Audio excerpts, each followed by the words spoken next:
Qonaqlarımız demək Tural Abdullayev iqtisadçı və həm də marketoloq, pərakəndə və xidmət sahələri üzrə biznes məsləhətçi. Digər qonağımız Rəşad Əskərov. Rəşad bəy çox olub bizim verilişimizdə sosioloq.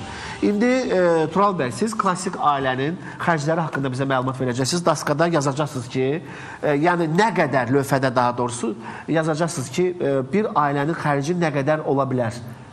Düzdür, buyurun, zəhmət olursa siz keçin lövhənin kənarına. Mənim üçün də çox maraqlıdır ki, görüm biz bu maaşımızı necə xərcləyək də, nətər eləyək, necə bu ailə siyasətidir, ailə də bir dövlətdir və bunu düzgün siyasətlə idarə etmək lazım, düzdür? Burada müxtəlif yanaşmalar var. Ailənin büdcəsinin formalaşmasında ailəyə gələn gəlirlərlə ailənin xərcləri arasında bir münasibət normal məcrada qurulmalıdır ki, ailə borca düşməsin və yaxud da ki, müxtəlif banklardan kredit götürməsin ki, ailənin sabitliyini, sabit olaraq davamlı inkişafını təmin etsin. Amma bizdə isə Azərbaycan mentalitetində belə bir məsələ vardır ki, ailələr maaş aldıqda nəinki onlar gələn gəlirə uyğun öz büdcəsini formalaşdırır, xərclərini formalaşdırır. Onlar digər insanlarla özlərini müqayisə edirlər, qonşularla, özündən varlılarla və ictimai qınağa və yaxud da ictimaiyyətin bunlara diqqətinə görə pulunu xərcləməyə daha çox üstünlük verirlər. İkinci bir tərəfdən isə ailə pul daxil olduqda onlar bir dəfiyə, məsələn, ayın əvvəlində 10 günündə bəzən olur ki, maaşı tam xərcləyirlər. 20 günü isə dolanmaq üçün yenə kimdənsə borc almalıdır və yaxud da ki, kredit götürməlidir. Xüsusilə də qış mövsümündə kommunal xərclərin artması, istilik sisteminə daha çox xərcin əlavə vəsaitin tələb olunması, digər vəsaitlərin alınması, xüsusilə də qadınların ailədə müxtəlif təbəqəyə mənsub olan kişi və qadın cinslərinin arasındakı bölgüdə əlavə xərclərdə çox vaxt qadınlar bujiteriya vasitələrinə, qızıl məmulatlarına, geyimlərə daha çox pul xərcləyirlər. Mən çox üzr istəyirəm, burada bir şey əlavə etmək lazımdır. Bayaq biz demək qadınların israfçılığından danışdıq və bizim verilişimiz yayında olan zaman çoxlu sayda qadınlar bizə zəng edib. İndi Şahin o xanımların fikirlərini bizə bildirir. Mənim üçün bu mənim nəzər diqqətimi cəlb edir. Görürəm ki, düz deyirlər. Qadınlar deyirlər ki, niyə görə qadın israfçılığından danışılır? Əslində ailələrdə ən çox elə bu israfçılıqdan mübarizə aparan elə qadın olur. Kişilər deyirlər, toy mövsümündə çox böyük ailə büdcəsinə ziyan vururlar. Bunlar yeri gəldi, gəlmədi deyir, toylara gedirlər, xeyir işlərə gedirlər və bu da bizim ümumi büdcəmiz, yəni uşaqlarımızın ağzından kəsilik deyil. Bəy gedir, o toya gedir, o toya gedir və təbii ki, toya gedəndə pul yazdırmaq lazımdır. Bu deyir, bizə çox böyük ziyan verir. Olmaz ki, bunlar toya getməsinlər, ayda bir dəfə getsinlər. İndi bax, bu məsələ görürsünüz problem yaradır. Bu qadınların bax xərclərinə qarşı kişilərin xərclərinə də alternativ olaraq qadınlar məsələn göstərə bilərlər ki, kişilərin müxtəlif restoranlarda yemək yeməsi, müxtəlif bahalı markalardan olan sigaretlərdən istifadə və yaxud da ki, içkilərdən istifadə, müxtəlif kişiyə məxsus olan o müxtəlif avadanlıqların, texniki avadanlıqların, avtomobillərin və digər alınmasına xərcləri çox olur. Burada qarşılıqlı müqayisə aparsaq biz... Çox üzr istəyirəm sizdən. İndi avtomobildə danışıq. Avtomobildə mənim kişi tək gəzir. İndi əsasən... Xanım da ondan istifadə edir, sürə bilməsə də. Sonra toydan bilməsə də. Axı kişilər çox zaman qadınlarla, xanımlarla gedirlər toya. Amma xanımlarsız da getdiyi məqamlar var. Müxtəlif burada yanaşmalar var. Yəni toylara ola bilsin ki, el şənliklərinə bir yerdə ailə ilə birlikdə gedirlərsə, müxtəlif mərasimlərə artıq tək gedirlər və yaxud da kişi məclislərinə, komandirovkalara tək gedirlər və burada izafi əlavə xərclər yaradır. Və bu xərclər də ailənin büdcəsinə, ümumiyyətlə formalaşmış büdcəyə böyük təsir göstərir. Digər bir tərəfdən isə bizdə Azərbaycanlıların əsasən fikrində o ictimai qına və yaxud da kimdənsə geridə qalmamaq, müxtəlif avadanlıqlara olan kreditlə olan pulla alınması və yaxud da ki, bir ayın maaşının mobil telefona verilməsi, hətta məsələn elə olur ki, ailənin aylıq büdcəsindən dəfələrlə artıq olan bir texniki avadanlığı kreditlə alması ilə gətirib çıxarır. Biz bunu xarici təcrübə ilə müqayisə eləsək... Bu bizim deyilər mentalitimizdədir, mentalitetimizdədir. Bəli, biz özümüzü göstərməyə xoşlayırıq. Acı olaq, cibimiz bir köpücümüzdə pul olmasın. Mən onu biz işə düzəldirdi ya. Bizdə var idi. O dünyada bilirsiniz ki, mən çox sevinirəm ki, bizim verilişimiz Dünya Bankının illik hesabatına düşdü o veriliş. Bu böyük balaca iş deyildi. Mən heç ağlıma gətirməzdim ki, yəni ki, məsəl üçün dünyanın kiçik bir ölkəsi olan Azərbaycan və orada fəaliyyət göstərən televiziyanın içində olan balada veriliş, həftə bir də veriliş bu Dünya Bankının illik hesabatına düşsün. Mən çox sevinirəm, çox da fəxr edirəm. Aparıcımda hətta mənim dadım çəkiblər orada. Siz təsəvvür edin. İndi nəyə deyirəm mən? Orada mən gördüm ki, bu biz nə qədər demək cibində 20 qəpik pulu yoxdur. Əlində telefonu var, bahalı telefonu mən görürəm. Fəhlə də işləmək istəmir. Yaxşı, sənin gəlməyə pulun yoxdur, sonra mənə deyir ki, mən fəhlə də işləmək istəmirəm. Bu telefonu sən hardan almışsan, yaxşı işləmirsən, deyir 2 il işləmirəm. Deyir kreditlə götürmüşəm, atamın maaşından və babamın pensiyasına aparıb verirəm. Bax, nəyə lazımdır bu? Xarici ölkələrin təcrübəsindən müqayisə eləsək, məsələn, xaricdə kreditlə o məhsulları alırlar ki, həddindən artıq bu məhsulların alınması üçün böyük vəsait tələb olunur. Ev ola bilər, maşın ola bilər, hər hansı bir malikanə ola bilər. Amma bizdə isə əksər ailələrdə hətta xırda mətbəx avadanlıqlarını da kreditlə almağa üstünlük verirlər. Tutaq ki, ütü və yaxud da ki, ət çəkən maşın, adi ucuzluq telefonları da belə kreditlə almağa üstünlük verirlər. Və bu kreditlər də yığışdıqca elə ailələr olur ki, 5-6 krediti olur. Və bunu gələn ailəyə gələn xərclə ödəmək qeyri-mümkün olur. Və digər tərəfdən də mövsümün dəyişilməsi, havaların soyuması, evin isitmə sisteminin, kommunal xərclərinin, təhsil xərclərinin ailədə və yaxud da ki, ailəyə sağlamlığına qoyulmuş investisiyanın artması qış mövsümündə bu ailənin xərclərini daha da çoxaldır. Və belə olan halda ailələr arasında xərclərin çox olması ailə arasında qarşılıqlı münasibətlərin müəyyən dərəcədə pozulmasına gətirir və bu da ailənin çox zaman dağılmasına, ailə daxili konfliktlərin daha da genişlənməsinə səbəb ola bilir. İndi Tural bəyin lövhədə demək o hazırladığı, necə belə deyək ki, o cədvəl hazırdır. Demək ailə büdcəsini indi necə təsbit olunmalıdır normal ailələrdə. Yəni ki, indi maaş nə qədər siz götürürsünüz orta? Burada maaşı əslində bu dəyişməz bir düsturdur, belə deyək də. Burada maaş ala bilər, məsələn, 1000 manat ala bilər, var ala bilər 300 manat ala bilər. Hərə öz yorğanına görə ayağını uzatmalıdır bu cədvələ görə. 1000 manat da biraz belə 600 manat. 600 manat. 600 manat götürsək, burada təbii 600 də çox oldu. Çox ailələr var ki, 400 manatdır da məsələn. 400, götürək 400. Okay, 400 götürək. 400 nəfər işləyirsə ailədə 400 manat. Olsa varlı bilir də, pulu var, israfçılıq eləsə də, yəni o da eləməməli deyil. Mən bayaq dedim, bulaq deyil ki, pullar tökülmür ki, yarpaq deyil ki, ağacdan tökülsün. Bunun bir gün kəsilən günü də olur. Varlılar da israfçılığa yol verilməlidir. İndi 400 manat maaş alan ayda bir ailənin 400 manat ailə maaşı alırsa, artıq burada diqqət eləməlidir ki, bu maaşı bu cədvələ uyğun olaraq normal faizlər şəklində bölməlidir ki, bunun həm də ehtiyatda pulu qalsın. Deməli, burada ilk növbədə ayrılır mətbəx xərcləri. Hə, mətbəx xərcləri. Bizdə əsasən ümumiyyətlə çıxır mətbəx xərclərinə ən çox pul. Bir də ki, borclar hissəsi.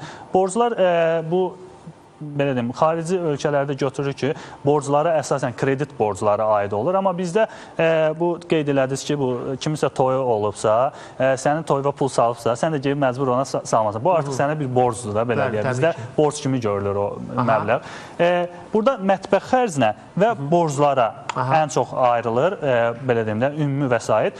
Burada hərə öz, belə deyək də, qarnına görə, belə düzgün ifadə edirsə. Nə qədər yazırsın da ora? Nə qədər yeyirsə, yəni ona görə. Əslində, bura ayrılır, deyək ki, ümumi büdcənin harcı 25%. 25%. Bu nə qədər eləyir 400 manat üçün? 25%, təxminən. 80 manat. 80 manat, 4 nəfər. 100 manat. 100 manat oluna bilər. 100 manat, bəli. Hə? 60% əsasən götürürlər o mətbəx Məncə xərclərini. 60% götürək. 60% götürürlər. Siz 60% götürün. Bizdə Çünki bu 100 manat 4 nəfər ayda 60 götürsə, digərlərinə qalmayacaq. Yaxşı, gəl hesablayaq 100 manat. Bu 4 nəfər ayda neçə kilo ət yeməlidir? Minimum səbətə görə. 2 kilo yeməlidir. Bu 400 manat alırsa artıq burada ət yemək biraz problemləşir. Bahalı ərzaq məhsulları deyirəm də. Bunun kartof var, soğanı var, nə bilim, digər yağı var, düyüsü var, qəndi var. Ondan sonra, indi bu şirniyyat da pişirilir, yəqin ki, evdə bu ekstra. Bunun, məsəl üçün, yəni 100 manat məncə çox azdır. Burada əgər 240 manat bura yazsaq... 200 manat heç olmasa yazın. 200 manat yazın. Bu 7 ərzağa. Ərzağa deyə gedir. Bu nəqliyyat xərcləri. nəqliyyat xərcləri. Nəqliyyat xərclərinə heç olmasa bu adam evdə işləyirsə, bir nəfər işləyirsə, 400 manat gəlirdisə, deməli evdə bir nəfər işləyir, düzdürmü? Bu bir nəfər işləyirsə, bunun gündəlik metro ilə və yaxud da marşrutla getsə, heç olmasa belə deyək də, aylıq buna bir 50-60 manat lazımdır. Metro ilə gedib gəlsin ya 50-60 manat. Bunun çünki fikirləşin ki, 20 qəpik deyil. Uşaqların harasa parka aparır, ailəsini də gəzir və s. Yazın 50 manat, düzdür. Onu mən nəzərə almadım. Geyim xərcləri var. Bu geyim ən çox bax bu müzakirə olan uşaqlı ailələrdə bilirsiniz, uşaq paltarları artıq böyüklərin paltarlarından yavaş-yavaş bahalaşmağa başlayıb. Yəni uşaq paltarları daha bahalı olur. Yəni burada müəyyən qədər yazsaq, əgər sizin verdiyiniz rəqəmə görə digərləri qalır artıq kölgədə. Belə deyək də, bu borcun üstünə borc gəlməyə başlayacaq ki, bu kimsə toya çağırır. Bu siz dediyiniz demək təhsil xərci, gündəlik digər xərclər, məişət, tip. Sonra nədir orada? Mən deyim, məsələn, tip xərclər. Bu adam sonra kommunal. Qış ayında bunlar acıda öləcəklər bunlar. Qış ayında insan xəstələnir. Dolanırlar, mən məhtəl qalırlar. İnsan xəstələnir qış ayında. Bir dərman almaq istəyir aptekdən. Minimum bir belə deyək də, soyuq dərmə dərmanı 2 manat, 3 manat xərcləyəcək. Sonra məişət xərcləri var ki, nə bilim, evində nəsə xarab oldusa, onu düzəltdirməlidir. Gündəlik xərclər, məsələn, bu həmişə evində və yaxud işdə yeməyə bilər də, çöldə bir piraşka yesə, filan qədər. Uşağın bağçaya qoymaq istəyir və yaxud da orta məktəbdə oxuyur. Yox, bağça danışmır, çünki bu kişinin xanımı evdə oturur, 400 manat. Yox, uşaqlarda var axı, dediyi 2 dənə uşağı var. Qadın evdə də işləmir. Bağça xərcinin bura daxil deyil. Və yaxud da uşağı oxusa, ən azı bir dəftər almalıdır. Pulludur bəyən bizdə təhsil. Yox, bir dəftər almalıdır yaxı uşağına, ruçka almalıdır. Bəli, o təhsil xərcləri, bəli. Heç olmasa bir 30 manat yazın ora, 30 manat. Təhsil xərcinə 30 manat. Bunun kommunal. Bəli, kommunal, ən 10 manat işığa verirsə, heç olmasa minimum. Minimum, bəli. Bir 2 manat qaza, 12 manat, bir 2 manat qazda 2 manat bəs eləyir də. Həndə qışdır da. Qışdır, uşaqlar verirsə, yuxarı məbləğ də alına bilər. Heç olmasa bir 20 manat yazın. 20 manat. 20 manat yazın. 20 manat yazsaq. Sonra bunun ehtiyat yastıq dediyimiz bir anlayış var. Bu nədir? Bu dar gün üçün deyirlər pul saxlamalıyıq da. Heç olmasa bir 10 manat ora artmalıdır ki, bu yoldaş xəstələndi də, evdə işləyən yoxdur. Bu xəstələndi, sabahsı gün evdə çörək kim alacaq, evə bir nəsə almaq lazımdır və s. Yazın ora, 10 manat açılırsa yazın ora. 10 manat. Aylıq 10 manat. Bu məişət nə qədər yazdınız, məişət 5-ciyə? Məişət xərcləri bu dəyişə bilər, yəni bu dəyişkən rəqəmdir. Burada heç olmasa götürülür, yəni ümumi belə deyim, məbləğin 10% əlavə olunur bura. 20 manat minimum yazmalıyıq. 20 manat yazın. Yox, məişətə yazın, gündəlik xərcləri yazın, səbəb yox, məişətə yazın 20 manat. Tibb. Bəli. Tibbə nə qədər yazırsınız? Burada əsasən götürülür 20-25%. Tibb xərcləri, bəli. Nə qədər olur? Təxmini, nə bilim, 20 manat yazın da. Geyim. Geyim. Əgər bunlar 4 nəfərdirsə, bunların ayaqlı çəkmələri var. Amma bir məsələ var da, adam 1 il alır, 2-3 il geyə bilir də. Uşaqlarda bu yaş getdikcə, böyümə getdikcə paltarlar əyinlərini olmur. Hazırki, yəni bu yazdıqlarımızda 350 manat var artıq. Bu bizim qaldı 50 manatımız. 50 manat indi geyimə bölməliyik, gündəlik xərclərə bölməliyik. Borclar. Bu borcları ödəmə. Borclar var, bir də turizm xərcləri var ki, deyək ki, turizm kasıb adam indi oturmuşam evdə 30 manat. Nə var ki turizm? Məsəl üçün bu deyək ki, şəhərdə yaşayırsa, rayona atası, anasını ziyarətə gedirsə, bəli, bu da ora turizm xərclərinə aiddir, yəni burada. Onu da nəzərə almalı. 20 manat ona yazın. Turizm yerində 20 manat ona yazın. Borca da 10 manatımız qaldı. Cəmi 10 manatımız qalıb. Gör nə qədər pul ölçülə bilmirik. Demək, mətbəx xərcləri 200 manat. Nəqliyyat 50, 250, tibb, geyimi yazmadınız axı. 10 manat yaza bilərik ora, 10 manatımız qalıb. 10 manat azdır. Onda yenidən borclanır. Yəni biz borca heç nə yazmamışıq, amma yenidən görürsünüz borclanır. Allahın corabı məsəl üçün, corab lazım, üstün corablar, onu tez-tez onu dəyişirsiniz sonra. Yəni, mən nə bilim, nə qədər yazaq bunda. Deməli, burada nədəsə qısmalıyıq, düzdürmü? Qısmalıyıq, hə. Burada qısmalıyıq birinci mətbəx xərclərimizdən. Düzdür. Mütləq şəkildə qısmalıyıq burada. 50 manat oradan qısın. 150 manat yazın mətbəxə, eyb yox. Gündə aş yemərik, bir həftədə borç yeyərik, heç nə olmaz. Bəli, burada nədənsə qısmalıyıq. Məsələn, nəqliyyatı qısa bilmərik. Çünki burada minimum yazdıq. Minimumu yazdıq. Tipdə minimumu yazdıq. Məişətdə minimum yazdıq. Hamısında minimum yazdıq. Burada qalır bir dənə mətbəx xərcləri. Oradan qısa bilərik ki, mətbəx xərclərindən ki, belə deyək, bizdə əlavə xərclər və maksimum çalışmalıyıq ki, borclanmayaq. Yəni, borclansaq, artıq bu bizim üçün problemdir. Yəni, borc üstünə borc gəlir. Yəni, ayın axırında çıxarda bilmiriksə pulumuzu və borclanırıqsa, bu tərəfdən ehtiyat yastığımıza pul qoymuruqsa, bu bizim üçün fəlakətdir. Yəni, ailələr. Biz ümumi palitranı götürdük, mənzərəni canlandırdıq. Bəli. Bu çox vacibdir, şəxsən mənə çox maraqlıdır. Gəlin biz belə eləyək. İndi bu xərcləri yazdıq, biz gələn həftə artıq bunun yollarını fikirləşək. Düzdür? Burada necə eləyə bilərik ki, biz 400 manata dolana bilərik. Bunun təbii ki, yollar var və nə qədər ailələr də dolanırlar. Biz onlardan da söhbətlər apara bilərik. Burada necədir? Dolanırlar. Dolanmaq üçün. Tural bəy, çox üzr istəyirəm. Siz gəlin, əyləşin. Burada bir düstur da göstərəcəm. Bizim vaxtımız bitdi artıq. Bizim vaxtımız bitdi, Tural bəy. Çox gözəl siz bunu tərtib elədiniz. Mən sizə təşəkkürümü bildirirəm və yenə də deyirəm, hesab edirəm ki, bu çox maraqlı idi və çox vacibli bir məsələdir. Oturaq fikirləşək görək, biz Azərbaycan orta deməyək də, bu biraz kasım. Azərbaycanlı yaşayış orta deyil də, orta bizdə 600 var. Orta rəqəm 420 manatdır bizdə. Orta aylıq əmək haqqı.